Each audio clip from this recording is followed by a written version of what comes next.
Welcome in to the New Orleans Pelicans Podcast, the official podcast of your New Orleans Pelicans. A podcast dedicated to everything you need to know about the squad.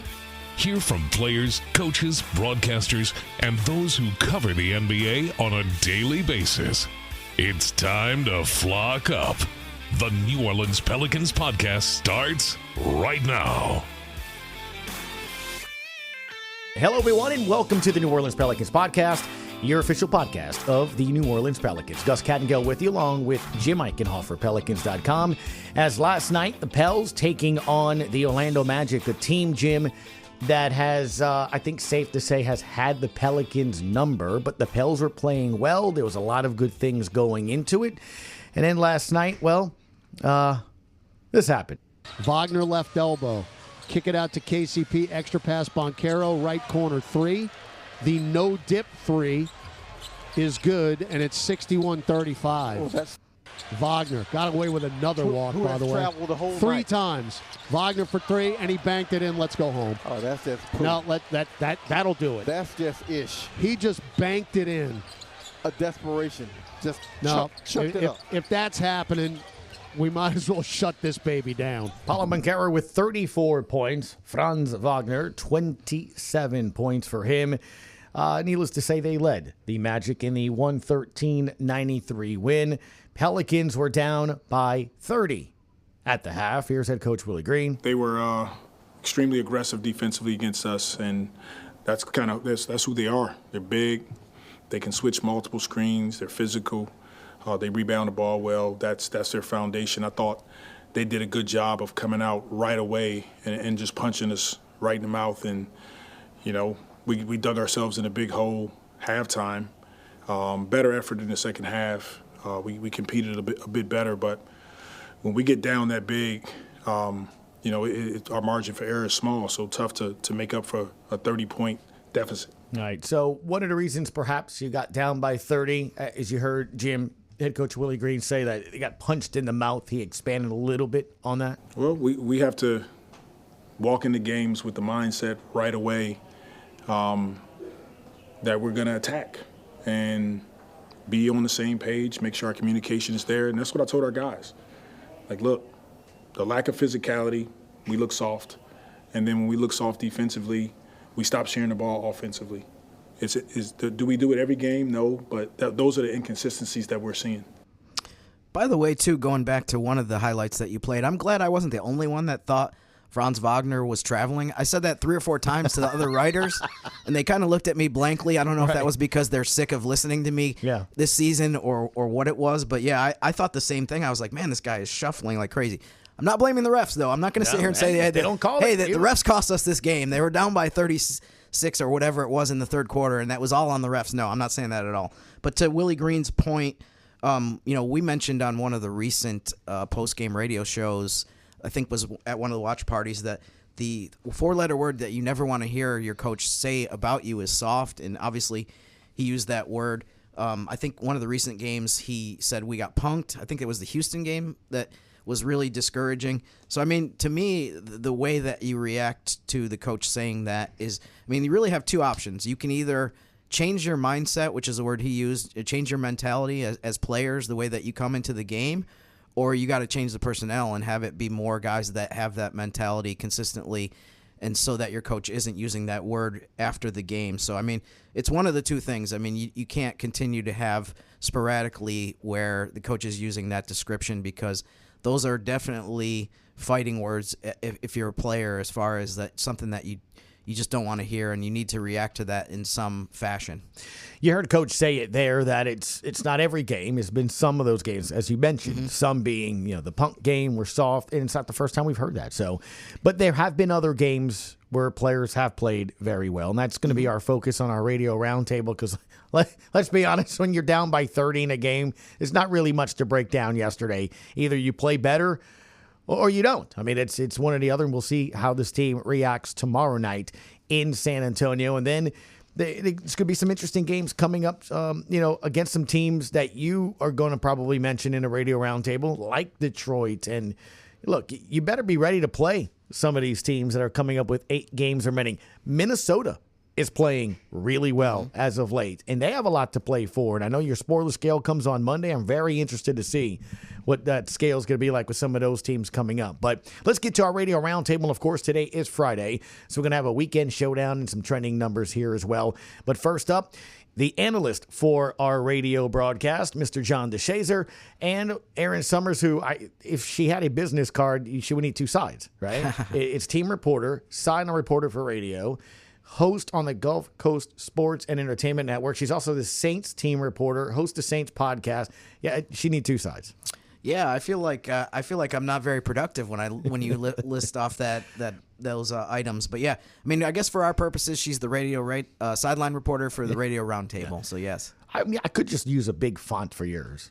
Yeah, Jim Eichenhofer, Pelicans.com. There you go. Says a lot, though. What happened to business cards, by the way? I don't know. Didn't we run into somebody at one of the watch parties that gave us a business card? Yes, and I asked you about that. Yeah, we looked at each other like, and I was like, I haven't seen a business card for my purposes in like 10 years, and I haven't even thought about it in the last 10 years. Yeah, so I guess think everyone's gone digital yes, today. Exactly. Yeah, exactly. Yeah. Well, if it makes you feel any better, it's been probably 12, 14 years since I've had one.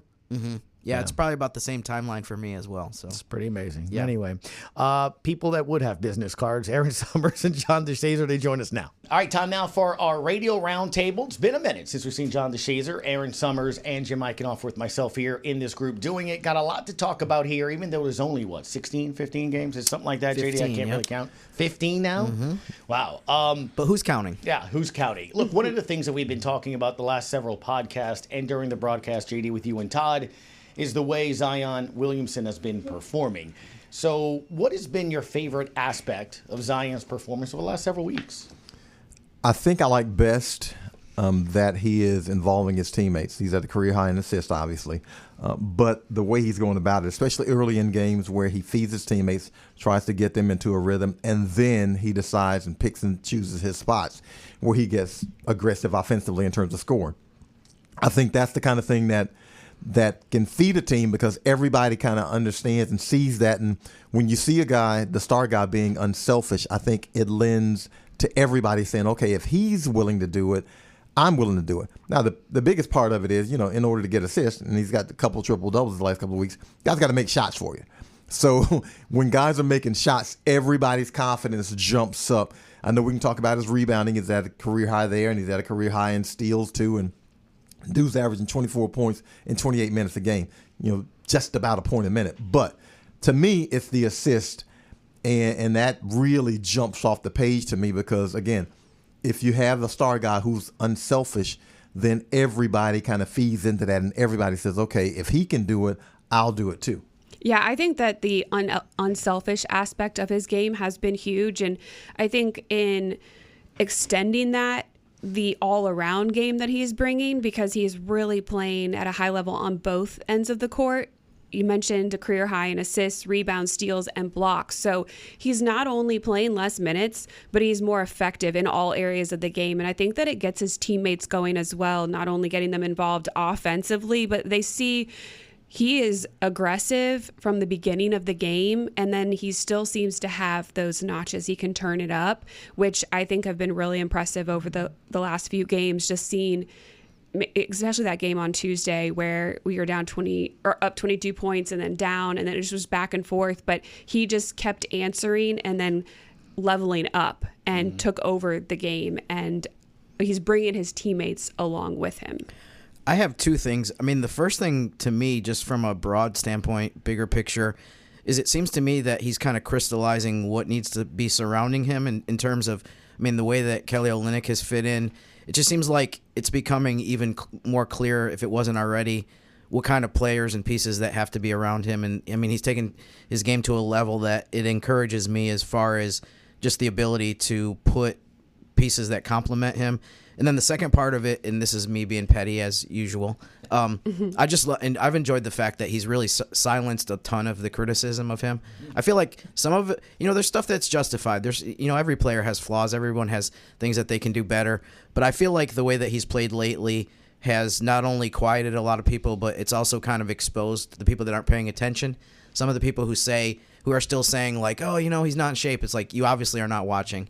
So I enjoy that part of it too, that the people that you see, whether it's people in national media or social media, that they've definitely you can see the people that haven't been paying attention because that's how well he's been playing. Speaking of being in shape, though, he leads the team in pace, which is interesting because people didn't really think he got back on defense, but he is running on both ends of the floor. And that's something that physically he may not have been able to do in the past. And I think that just speaks to what he is bringing every time he takes the floor. I think Zion's biggest critics have fallen off because of availability. Mm-hmm. When he's been available, he's always been effective when he's been on the court. Whether it was at 264 or 284, he's always been effective when he's been on the court. He's a lot more, it seems, available now that they've got this minutes restriction thing going, and he's in the best shape of his life. And so now when a guy's on the court, you can see the full array of what a guy is, and we're seeing a lot more of that. But when he wasn't available, you open yourself up to critics because you can't defend yourself because you ain't playing. Right. Yeah, no doubt. I thought Tuesday night after the win, C.J. McCollum starting out by saying his motor is different. Kind of goes to that there as well. So it's a mental and physical aspect as to why I think Pels fans should be excited about what Zion can do next year.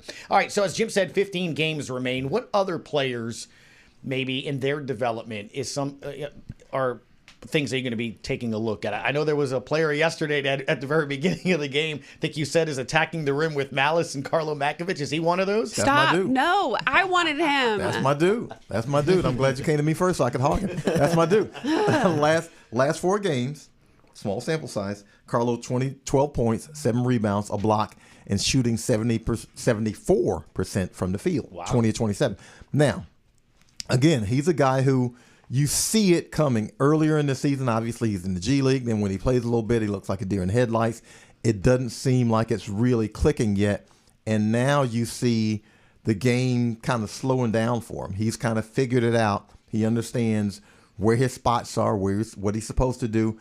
And look, Carlo attacks the rim as well as just about anybody on this team. Now, you're going to put everybody behind Zion and Trey. But look, he attacks the rim in traffic, which is something you don't see often in this league, I don't think. And a guy who, to me, might be a little bit more athletic than maybe defenders think he is, because once he goes down there, everybody's kind of standing around like, oh, he's going to lay it up. No, Carlo's going to dunk it. He's going to hurt you. He's going to put you on a poster, and I like that aggression about him. Yeah, pre-post All-Star for Carlo, he's more than doubled his points per game from 3.5 to 10. His field goal percentage is up 10 points. His turnovers are down, rebounds are up. So he is just continuing to elevate his game throughout the season. And he's somebody that was lost, I think, a couple seasons ago. We saw him make his debut in Summer League, and he was having a really hard time translating from the Euro style of play to playing here at the NBA, albeit Summer League level. And he learned a lot over the last year being in Birmingham. Even at that level, he dominated, but he learned a lot about not fouling as much, and he's even improved in that area as well. So I think he's somebody that's fascinating. Last night during the game, Andrew Lopez, kind of looked over and was like, that is what I need Eve to start doing. And it was after Carlo threw down a 2-handed dunk. He's like, he's got to get both hands on the ball. He's got to be aggressive. And I think that while we saw Eve really accelerate quickly at the beginning of the year, he has seemed to plateau a little bit, that maybe we can see a little bit more in these last couple weeks. But those two together, and I think having Kelly Olynyk in and showing them a little bit more of how you can play beside Z has been really beneficial. I went with Jordan Hawkins for this one because I really like the way that he's played lately, and I want to see him just continue that over the last month of the season. Couple stats. He shot 39% on threes in March so far. He was 41% in October, which had been, I think, by far his best three-point shooting month of the season. And it was interesting. Jose Alvarado talked the other day about how Jordan Hawkins lately has not been affected as much by the back injury that had him sidelined for a while, and it seemed like it really hurt his production as well. But it was funny when I looked back at the beginning part of the season, because Jose was talking about how he was saying, like, yeah, you guys remember when early in the season when Jordan was playing so well and he was shooting at a great level. And it's like the first 5 games of the season or so, feel like 3 years ago that I had actually forgotten that, for example, in the starts that he's made this season, he's averaged 19.4 points. And if you go back and look at the first week or two of the regular season, he was playing really well. He had multiple 20-point games. It just feels like I had to remind myself of that because, like I said, that feels like a completely different era of our lives, of how long ago that was. But anyways, he's a guy that I'm paying close attention to over the last 15 games of the season just to see if he can continue to do what he's done lately. I feel like going into the offseason we'll be a lot more optimistic about him going forward if he continues to play the way he has lately, and also just be able to say, the back injury definitely affected him at a level that I'll speak for myself, I didn't even realize at the time. You guys going with Carlo and Jordan, y'all know I love me some dunks. Up top, Joseph drives to the rack. Layup is blocked by Makovich. It was not a shot clock violation. And Carlo decides to take it right off the glass, go 94 feet, and punch it down. Carlo doing it all. Nice. That made it 2-0 just to start the game. So to your point, JD, that's how you started. But for you, Jim, since you did say Jordan Hawkins, not a 3, but a... As he spins, there's the triple team. Throw it out to Bamba. Swinging around the perimeter. Hawkins drives in. Hangs and dunks over Boncaro. Fly, Hawk, fly. And he did. Although I could have gone with 3s, right? Carlo's corner now all of a sudden. Jordan Hawkins 3, but I did choose dunks. Hawkins has more dunks lately, so he's definitely meeting your standards a lot more in recent games. Those are very important. Hawk looks like healthy, I guess. That I'll credit that too. But it looks like he's kind of out of his head a little bit more because he went through a stretch where he couldn't make a shot. And I know a lot of that is mental with shooters. You got to see something go in before you can get your confidence right. And he just went through a stretch where it was like, is Hawk ever going to make another 3? Is he ever going to, drive to the basket? Is he going to get to the 2, to a midi? Is he going to be able to finish when he gets to the rim? And so seeing him healthy and making shots really goes a long way. All right, Erin, 8 games left in the month of March. Is there a game in the month of March you're looking forward to the most? I think that there's an interesting stretch at the end of the month where we have those 3 home games to close out March. You have the 76ers on that Monday, and then you have 3 days off before you see the Warriors on Friday night. So I kind of think the Warriors game is one that I'm really looking forward to. They're going to have some time off. They're going to be able to really prepare for that game, and the Warriors are obviously still fighting for seeding in the Western Conference, so we should see all of their stars. I don't know, because sometimes stuff likes to sit here, but I think that that's going to be a big game. Okay, you say game, and so, I make my own rules, I cheat. And so I'm going to say 2 games, the 2 Piston games, because I'm looking forward to seeing that young team that's really improved. 37-30 right now. Last year, 14-68. Year before, 17-65. Year before, 23-59. Year before, 20-52. Year before, 20-46. A vastly improved team, and I want to see, especially Cade Cunningham, who's turned into kind of a triple-double threat every night. I want to see that aggressive young team and just see how improved it is, with my own eyes, because you see it, you see the clips, you see the highlights. Unlike Shaq, I do watch them. And so I just want to see it with my own eyes because, they obviously are vastly improved, a team that's in the playoff mix. Yeah, Chauncey Billups has done an amazing job coaching the Pistons, JD. Oh, wait. He's not the coach. Oh, wait. Anyways. It's funny. I had the Pistons as well, but I had specifically just the home game because Pelicans haven't played them yet this year. I'm curious to see them play in person. To me, they've been one of the most interesting, fun teams to watch on League Pass all season. I think them and Houston have been up there on that list. They have a ton of young talent. They play very hard-nosed. They're a little confrontational, so we might see a scrap here or there with my guy Isaiah Stewart. But yeah, Detroit is the team that I'm looking forward to. There's a few other games that are interesting as well, the 2 Minnesota games as well. But by the way, to JD, when you're reading off those records, it reminded me I need to call my counterpart at Pistons.com and tell him, congratulations, man, because that is brutal. When you read off those numbers, I'm like, I can't imagine going through those seasons, that many seasons in a row with that record. Yeah. Oh, God. I mean, pat that man on the back, and he's going to heaven. Well, I tell you what, it's getting closer and closer to the postseason. Give me a bold prediction or a hot take for the Western Conference postseason race down the stretch. I don't know how hot this is. I'm going to take the Warriors over the Nuggets in the first round. I'm going to take the Warriors taking out the Grizzlies in the second round. Wow. I think I didn't know the Jimmy Butler addition was going to be as effective as it has been, but you add him in and you get that contrast to Steph Curry's game. I think they might have what it takes to take out Denver. And I understand Jokic is, maybe going to win MVP again. Mm-hmm. And when Aaron Gordon is healthy, they're kind of a totally different team. And when Jamal Murray is playing well, they are a championship caliber team. But Aaron Gordon hadn't been healthy a lot. And Jamal Murray's been kind of up and down. So I think the Warriors might be able to take him out. Okay, Shai Gilgeous-Alexander is going to win MVP because he actually plays both sides of the ball. What a concept. And Jokic does not. Joker shade.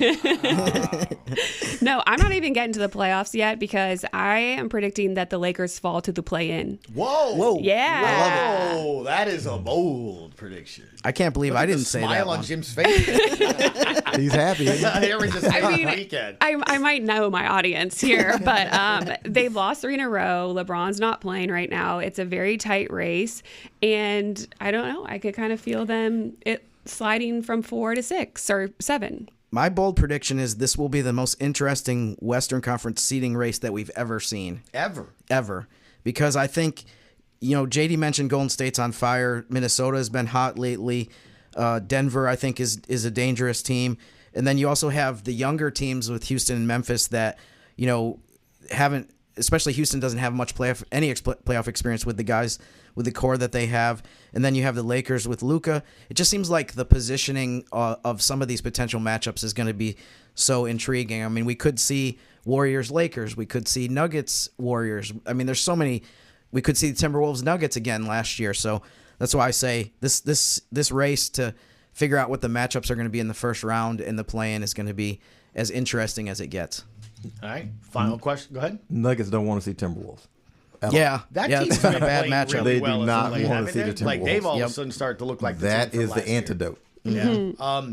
Look, it is March Madness, and obviously that means the tournament and the brackets and all of that stuff. We're 1 to 10, man. What's your excitement level? Is it? See, I'm gonna defer. I'm gonna defer and go second or third on this because I'm gonna throw rain on it. So okay. I think he's gonna go with like a 0. Like he doesn't care. He doesn't watch any of it. I mean, the Carolinas. I know you're normally excited. Yeah, we got a big game tonight. We're playing Duke in the semifinals of the ACC tournament. We got to win tonight so we can actually get into the NCAA tournament because we are like one of the first 4 teams out. Cooper Flagg is not going to probably play because why would you play him right now? So wait, this is where my head's at right now. Okay. I do care. Okay. I do. It was a really big deal in the Carolinas because you had a lot of teams there, a lot of rivalries, and I'm old enough where they literally would like roll a TV out on a cart in the classroom and we would watch the tournament. Nice. That's awesome. Yeah. Nice. That is awesome. Jim? I love it. I went with a 6 on the scale of 1 to 10. Honestly, I have not watched much college basketball this season, but I always love the tournament. And I do think that 6 would be lower if the Pelicans were headed to the playoffs. My interest definitely has gone up a little bit just based on the fact that we know that they're going to be in the lottery. Prospect watching. But so it would be lower if the Pelicans were headed to the playoffs, but it would be higher than 6 if more of the top projected picks are actually going to be in the NCAA tournament because it seems like a bunch of them, their teams aren't going to be there. So that's my answer. I went with 6. What do you got, See, JD? that's a beautiful thing because I'm probably like at a -3. I knew it was going to be like 0. I just don't watch college basketball because it's just not interesting to me. I mean, and I get it. I mean, I guess 82-78 is romantic in some ways or another. But when I watch the NBA and I'm looking at these guys and I'm like, that's not a skilled team. Right. And these aren't really skilled players. And it's tough for me to make the transition. And I used to be so all in on college basketball. I mean, Final Fours and all those things. And now, because, you get that Thursday, Friday where you get like all the games. Yeah. And, you Next like, week. you like take the afternoon off from work and you watch them all. And I'm like, all right, what's the assignment? I can go to work. I ain't watching this. So, I mean, now I do know Alabama and Auburn are two teams that I kind of want to see in the tournament. And, we heard about Cooper Flagg and Duke and those kinds of things. But there's just not enough overall allure for me. And I understand the whole, it's a great time of year. You get the small conferences and they get their one chance, and you get a 14 beating a 3 and that kind of thing, and all those things are great and wonderful, and yet I'm just not that interested. I have two things for you, JD. One, you said 82-78. I don't know what college basketball you're It's talking less about. than that. Like 62. Yeah. How about 62 to 58? Nice. You were being generous. I was trying to be nice. 62 to 58 Yeah, I was is trying to maybe be nice. more your speed. I was trying to be nice and like pump it up. Yeah. And make it interesting for the people. Because I watch enough I see enough final scores to where it's like, yeah. And I guess we're not going to hear JD singing One Shining Moment either. That's my other hey, takeaway. now you might get that because that's Luther. So I kind of know most of the words. So I do like the song. No, I'll watch it for the end of the tournament. It's going to be one of his calls. Sing one shining moment. Yeah, no, it's going to be one of your calls. Someone's going to hit a basket for the Pels at the end of the season, and you're going to be like, that's his one shining moment. Well, I don't know enough of the words to do that. And then the Pels won like 18 games, so we're not going to shine. We're not going to shine. Hawkins' new trademark call, you can work this in. Well, everything can be worked in.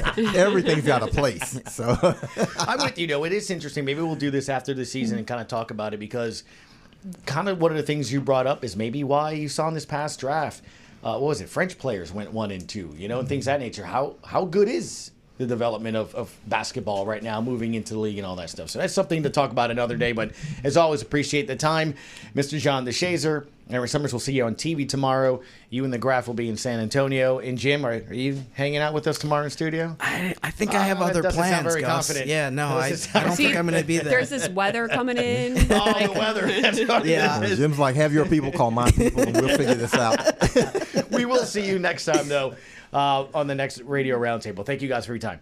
Our thanks to JD and Erin. Always a pleasure when they join us here on the show. All right, Jim, it is Friday. TGIF, sir. TGI Jim, it's Friday, which means Mr. Eichenhofer has a pair of things for us. Trending numbers and weekend showdown. What are we starting with, Jim? Well, Mallory, I hope you have a great weekend. Let's start with the trending number, and that is 4. And that is how many times in franchise history the Pelicans have won the season series versus the Spurs. Now, they have a chance on Saturday. They're up 2-1 in the season series. This would be, if they win, this will be the 5th time. The team started in 2002, so this is the 23rd season of New Orleans professional basketball here with this franchise. And what's interesting, too, about the trending number of 4 with the 4 times that the Pelicans have won the season series against the Spurs. By the way, there were several ties, so it's not like all of those other seasons they lost the season series to San Antonio, but nonetheless, only 4 times total. And that they only won the season series twice in the first 20 years of facing the Spurs head-to-head. And now this would be 3 years in a row if they are able to win Saturday. So I thought that was an interesting little stat and tidbit, the fact that the series between New Orleans and San Antonio has flipped so much in the direction of the Pelicans. And, I'm going to be honest here, Gus. The Spurs have made my life miserable for a long time. I think they also really were the opponent in, I think, what a lot of people would say would be the most tough, difficult playoff loss that the Pelicans have had the entire time they've been here, which was 2008 Game 7 against San Antonio. So am I happy to see the series flip the other direction in favor of New Orleans? Absolutely, I am, 100%. So if they can get the win, like I said, that'd be 3 years in a row that they've won the season series against the Spurs after they only did it twice in the first 20 years.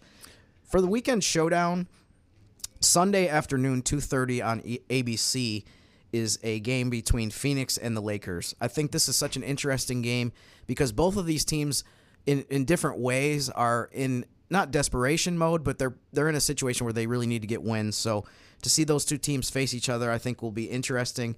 The Suns are 30-36. They're still 2.5 games out of 10th place for the final play-in spot. The Lakers are 40-24.